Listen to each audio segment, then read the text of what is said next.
Welcome to East Meets West. Today I have a very special guest. Yes, all of them are very special. All of them had some impact in my life, and this is also one of my coach.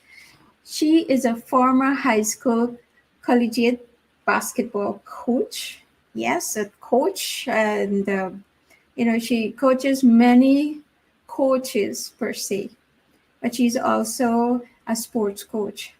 Tracy is a chemist by degree, which makes her little nerdy, if you may say, and she has 15 years of experience in IT, which makes her a little geeky. Her career has included positions as a chemist, medical technologist, laboratory automation specialist, project manager, and director for an IT consulting firm. She has spoken over 43,000 project managers, business owners, executives over the last 12 years. Her picture was twice on the cover of PMI, Project Management Institute, Trade Magazine. Tracy is one of the few women who umpire Little League basketball, and you can catch her on the field maybe in this World Series soon. Look out for Tracy. So today she owns her own business and is passionate about inspiring audience to think better and get unstuck so that we, as her audience today, can achieve more of what we want in our lives. So not bad for somebody who was afraid of public speaking, until 2006. Tracy is very special and she have a lot of perspectives too that she can teach us and open your mindset. And I really appreciate her for joining us today as she shares about perspectives and values and how to stop playing small by mastering our mind. Very powerful session today. Do tune in and please do ask your questions. And Tracy is very caring and ready to help you in any of your questions that you may have. Welcome, Tracy. Hey, Shanti, thank you so much. That's terrific. Thank you. Yes, so Tracy, other than what I just read, I know you're also an author. And so if you want to share a little bit more about yourself that maybe I didn't cover as yet, and so that our audience can get to know you a little more. Yeah, well, I'll cover a lot of those kind of things. I think as we talk as well, I use a lot of stories from my life. But yeah, you mentioned there, I was afraid to speak in front of people until I started practicing what I now preach. And yeah, I did. That was my worst nightmare, was to speak in front of people. And no, I guess my worst nightmare would have been like cold calling. So when I started my business, I had to figure out how am I going to get people to know what I deliver. And so I wasn't going to cold call. So I spoke in front of people. And but it's really neat in the way that you can do that is by switching your perspectives. And it's so much easier, I think, than a lot of us are led to believe. And so those are some of the things we want to talk about today. Awesome. So, as I said, we are in for a treat today. As Tracy talked about, our values and perspective, and indeed, how we can master our mind. So, Tracy, where would you start with that?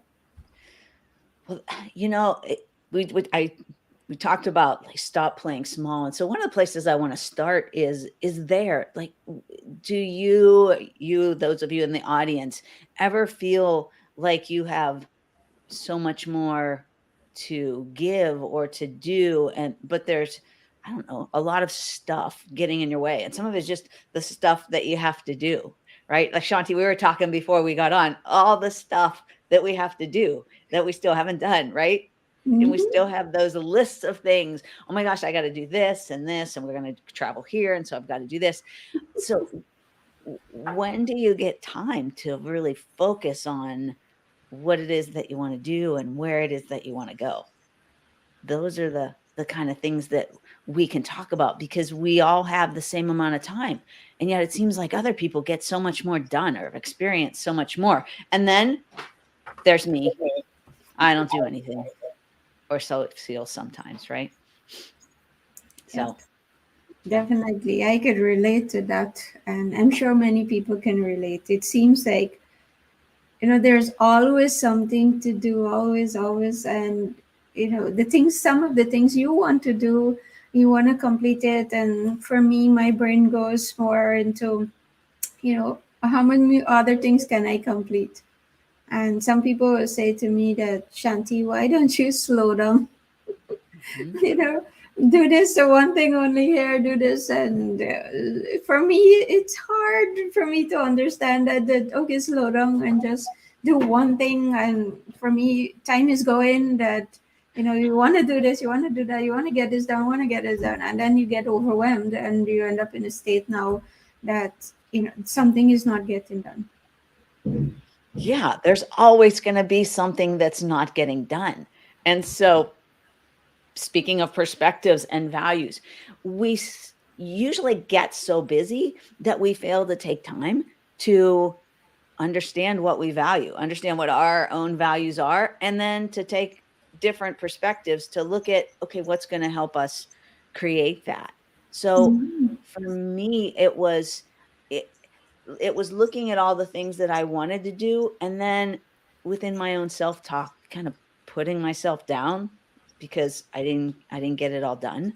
And which caused me other thoughts and difficulties and perspective, and they just keep spinning around and keeping us busy but not keeping us focused. And I can't tell you how many executives of top companies around this country, around the world, that you ask them, what's your focus? What it all has to do with their business. And that's great. That's what they're being paid to do, but they're not being paid to do it like always. You have to show up as you, a human being, a human soul, and there has to be something in it for you. But what happens is especially if we've climbed the corporate ladder or we've been involved in our business for a while, we tend to just get all caught up in the work side of it, and we forget to take that step back and say, wait a minute, why am I doing this again? What is this all about? Because it's not all about the business, right? And um, so when I asked them, all right, why are you doing this? What do you want? What do you want from this? You you get an answer that isn't their answer. And I did the same thing. Why did I become a director of an IT consulting company? Is that what I set out to do? No, right? It's just whatever the next rung is, or whatever the next number is, or whatever you think the next thing is. And and so we just keep going on to the next one without taking that step back and saying, wait, is this really where I want to go? So that's really the first part when it comes to perspectives and values, is get back in touch with the things that you value and the things that you like and the things that you've already enjoyed in your life, right? As you're speaking, I'm thinking, what do I need to get back to? And I used to attend violin class, and I usually play violin in my church, and I have put it on hold for a while, as in going to class to keep getting better. And that's something that it really relaxes my mind. And I'm thinking, that is something I need to get back to. That's awesome. Yes, those kinds of things, right? So I often have people just look backwards on their life, and I love that you already did that. But for those that are listening to us, to just look back on your life and think about the things that you really, really enjoyed. Maybe the things that you're proud of. They can be accomplishments, things that you did, um, things that you checked off. They could be things that you were able to experience. Maybe it's stuff that you own. I don't know. I kind of like my car. Um, and those kinds of things, that maybe you worked hard to accomplish something or to get something or to achieve something. Those are the amazing things when you look back on them. You're like, oh yeah. And like what you talked about, the violin, right? That's for me, the umpiring Little League Baseball is that for me. I loved when I played sports, and so now I get to go back on the field. I used to always want to get on ESPN and network television, but I'm too old for that. They didn't have like women's basketball back then. So now I get to be on ESPN umpiring Little League baseball games, which is the coolest thing. It wasn't intentional, but it's cool things that you can, little things like that you can be proud of. I'm not going to change the world by umpiring Little League baseball, but I am changing my world. And that's the world up here, right? Um, Indeed. It's so powerful to say that in, you know, I must say that I'm not any exceptional. I also fall into that trap where it's all about work, work, work, and taking this step back to see, okay, was it for me? Like yesterday, I actually sat with my 7 year old and we did a puzzle, which I don't recall ever doing with her maybe for the past 5 or 6 years. And when you're thinking busy, busy, busy, and certain things, what you value, you put us on hold, and it's things that you would like to see get better in a relationship, whether it's with your spouse or family members, friends, or even for me, I love traveling. And so sometimes your work gets into all of this that you just be busy that you don't get to do something you want to do per se. Yeah, and again, where it's just a lack of focus. So one of the first things before you can make any shifts and really stop playing small is you have to know, what does playing big look like? And it's not just, as you just pointed out, it's not just growing a big business or getting to the next rung in the ladder in your career. It's really what's important to you. Yeah, sometimes sitting down and doing a puzzle with your 7-year-old is the most valuable thing you could do on the planet. And we fail to think about those things because we get so caught up in all of the noise, and we don't know how to sort out our own thinking. And so figuring out, okay, number one, what are the most important things to you in your life? And you can think about that in a number of ways, looking at it, what's most valuable to you. But you can also look at it in terms of, if whatever it is that you're considering, was taken away from you, well, what is it that you'd really miss? Or what is it that could devastate you if it took you away? I mean, right before here, I had to take my puppy, she's 10, but I took her to the vet, right? And I thought, oh my gosh, what if this is the last time I see her, right? And that, so, okay, now, and by the way, I had thought that when she was a puppy, when I got her 10 years ago. And so anytime I'm running around, and I work from home, so running to the bathroom or getting some food, and she does this little flop on the floor and wants her belly rubbed, I promised myself from when I got her that I would stop and just rub her belly, right? Because I wanted to appreciate those little things. I don't have kids, so I can't put puzzles together with them. But those are the kind of things that, think about what's really important. And you might say, Tracy, that's rubbing a dog's belly. Why is that? Oh no, it's important to me. And recreation is important. We talk about recreation. It comes from the words recreate. And when we're playing small, we're not being innovative. We're not being creative. We're just doing and doing and doing. And so the thing that we need to do sometimes the most is to step back, to get out of it, go play the violin, go put a puzzle together, and just recreate. Let your brain get out of there for a second and start to regenerate. So what is it that you want to do? Like, I always use 3 years because I'm not that long of a thinker, but 3 years from now, who do you want to be and what do you want to be doing? Because if you don't know, then you're not going to get there. But if you'll just decide, and that's the hardest thing for some people to do, they think they have to decide perfectly and that it has to be right. So 3 years from now, I'm going to be in Dubai talking to my future self, and well, just figuring out what she did to get there or whatever. But I can go there right now in my head. Now, why Dubai? I have no flipping idea. I just decided that's where it was going to be.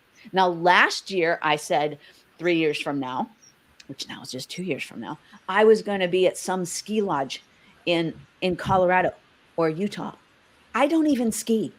And so I don't know why in my head. So I just decided that's where I'm going to go last year. That's where I was going to go talk to my 3-year future self. But what you do is you decide these kind of things, and you, okay, what is it that I'm doing? What was I doing at the ski lodge? How did I get there? What does my lifestyle like? Who's around me? What kind of people? And you start to decide those things now and get your mind focused on who you need to be in order to do those kinds of things. Awesome. Talking to your future self. I think that's something whew, many people might not are able to visualize, but I do believe, stopping just quietly, going there in your mind, how powerful it is. Sitting, I'm not sure mine if it will be in Dubai, but talking to future Shanti and what is she telling you?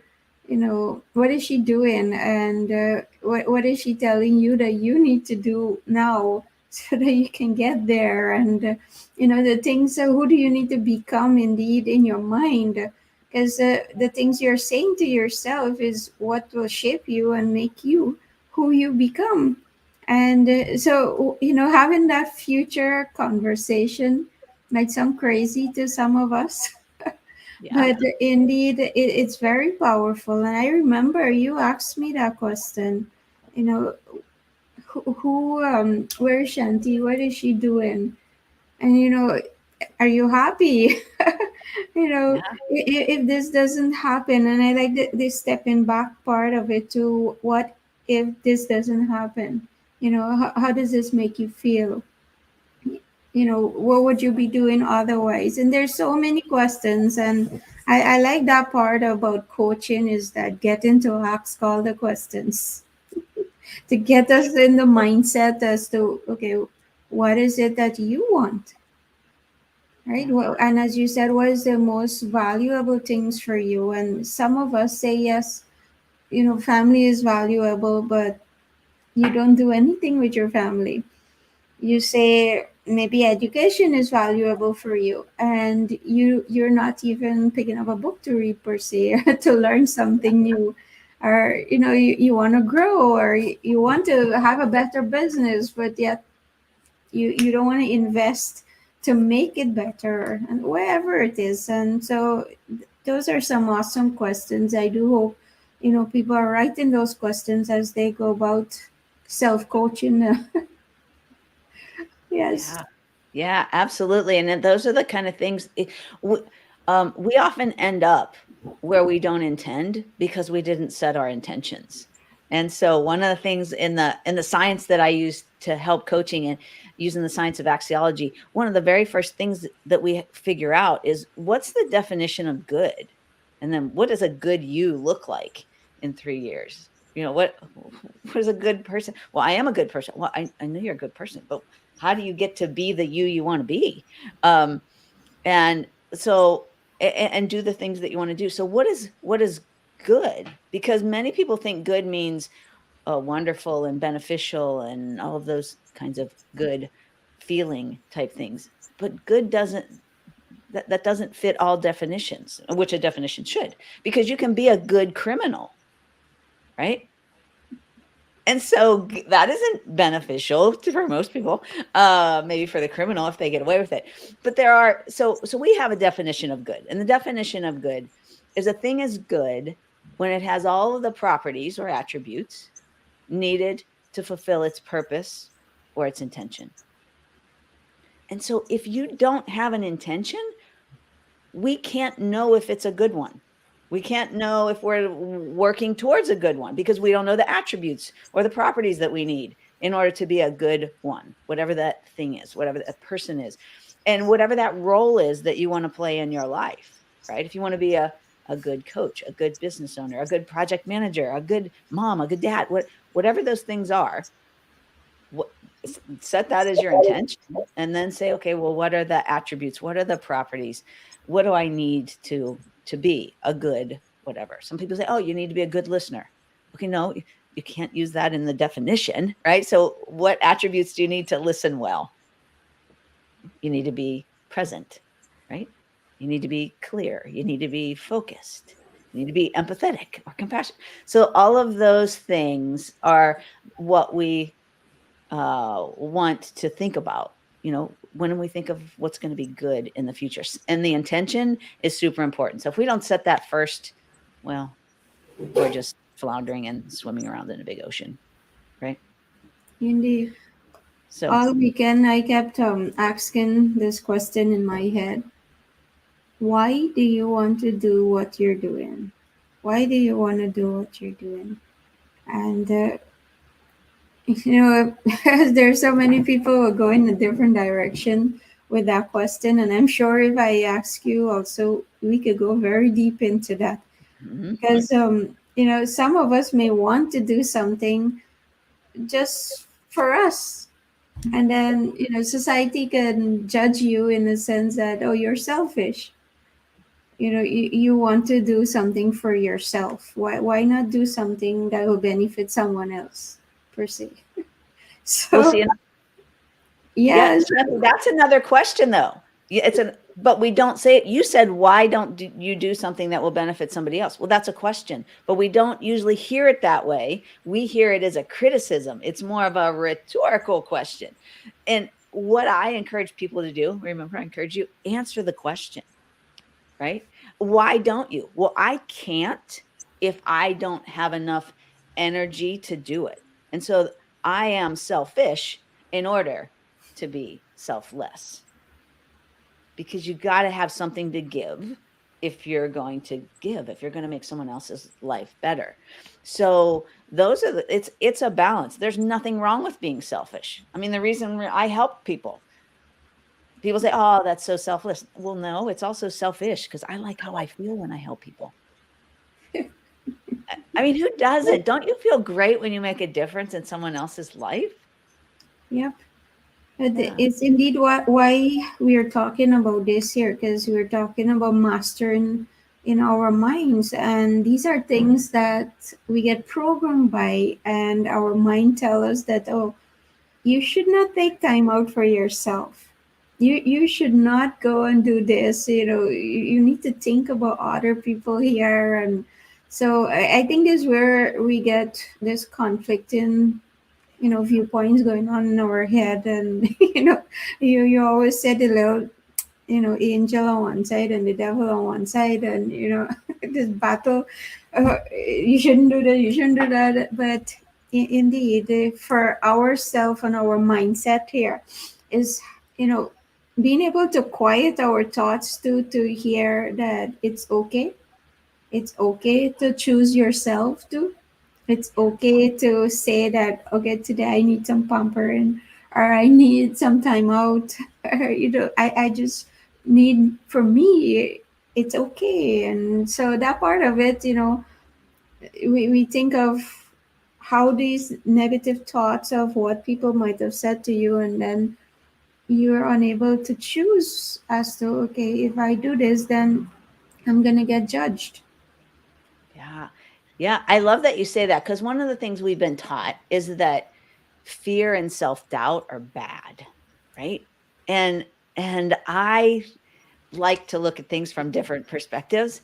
And so fear can be a really good thing, and so can self-doubt. Well, first of all, fear can keep you from doing things that are really stupid and dangerous, right? In terms of your physical body. But let's say you have this fear, like I did, of public speaking.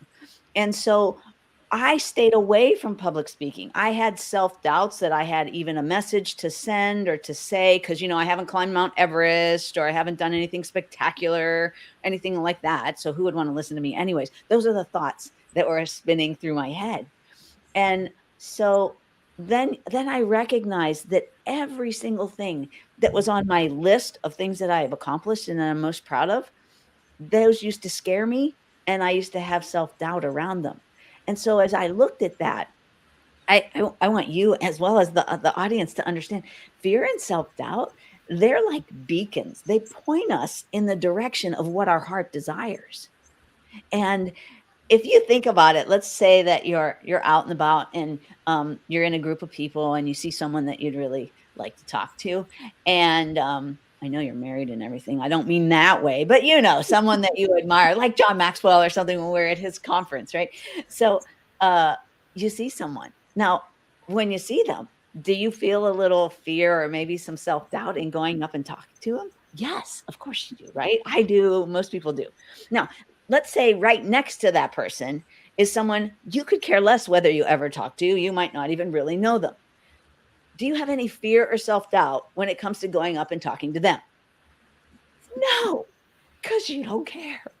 Right? So fear and self-doubt point us into the direction of what we really truly care about and what we really truly want to do.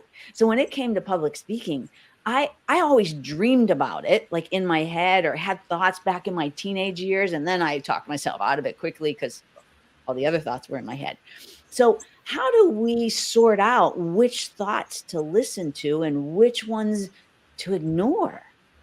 And I mean, I just gave you a perspective on fear and self-doubt that a lot of people are like, wait a minute, let me think about that for a little bit. And then you'll think about it and be like, yeah, yeah, yeah. I only feel self-doubt when I really want something.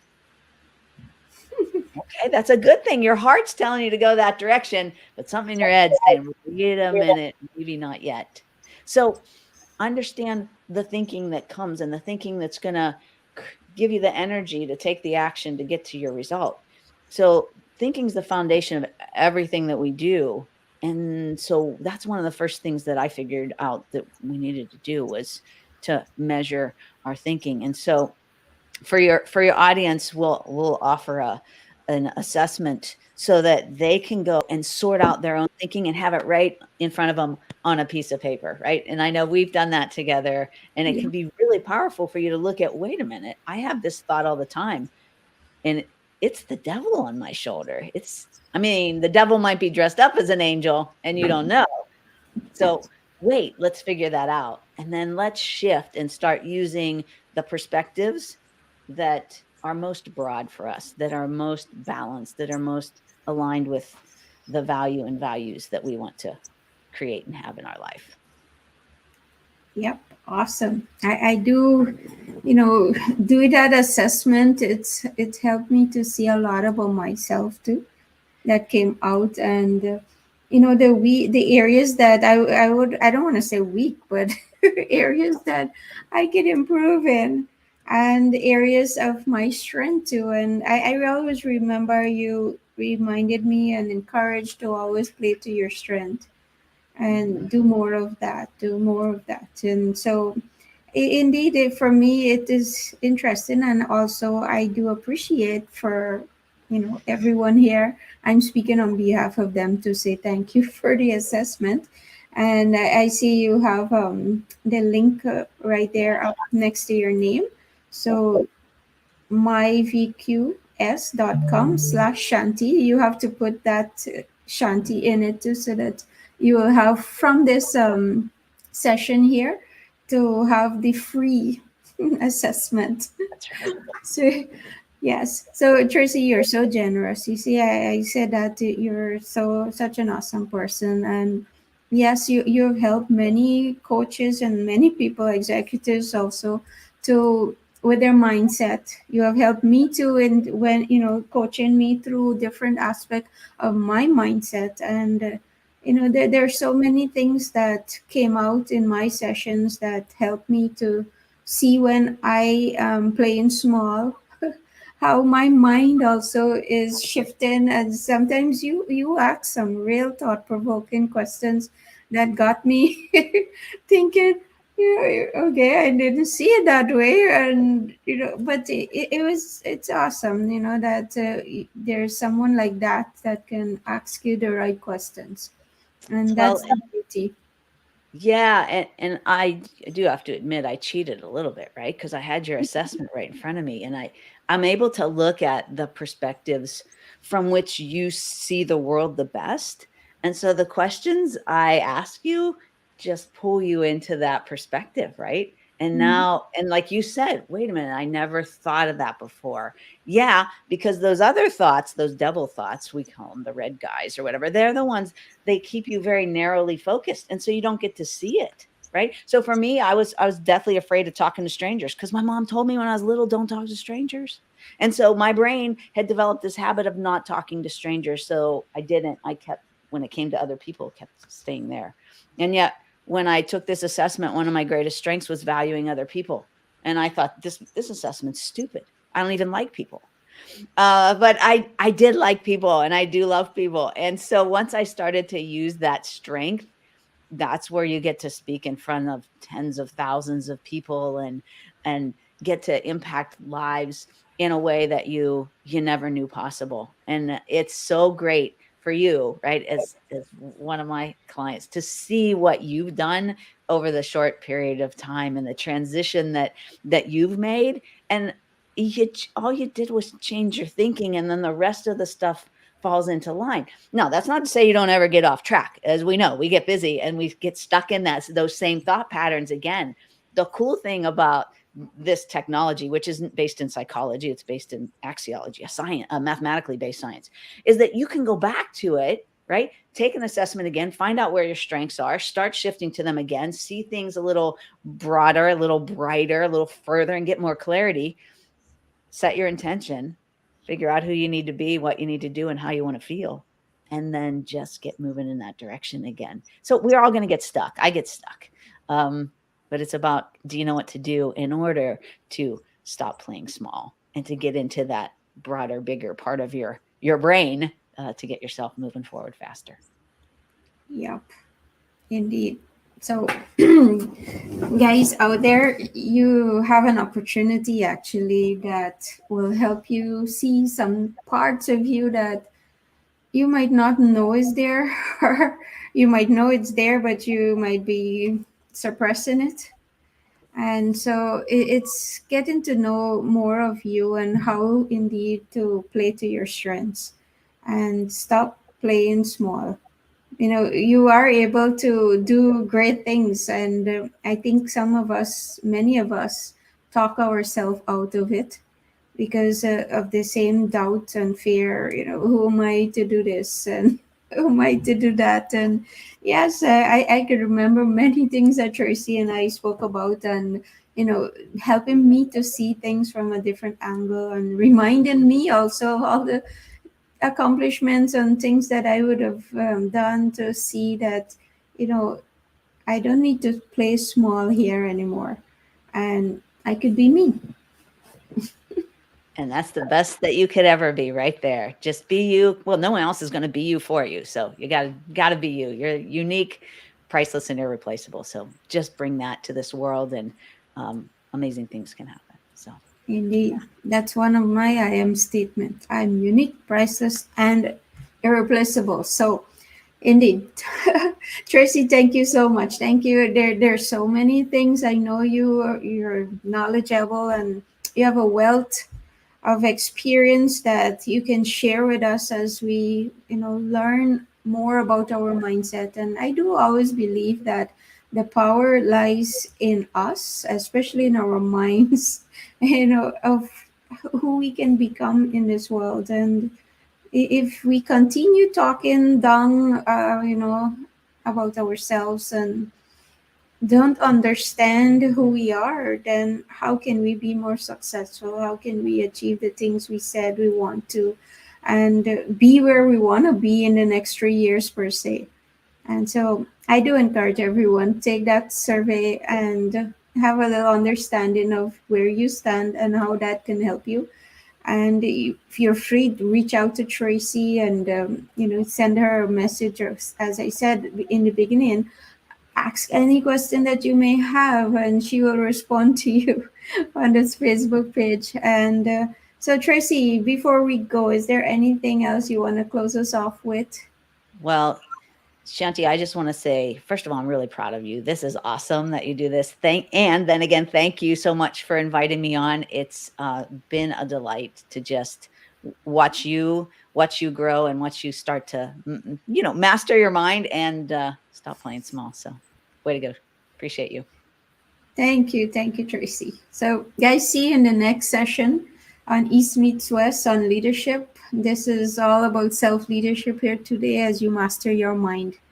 And I do believe you should listen carefully, maybe even go back and listen to this recording and all the key questions that Tracy would have asked as we went through this. few minutes, I would say, write them down and answer the question.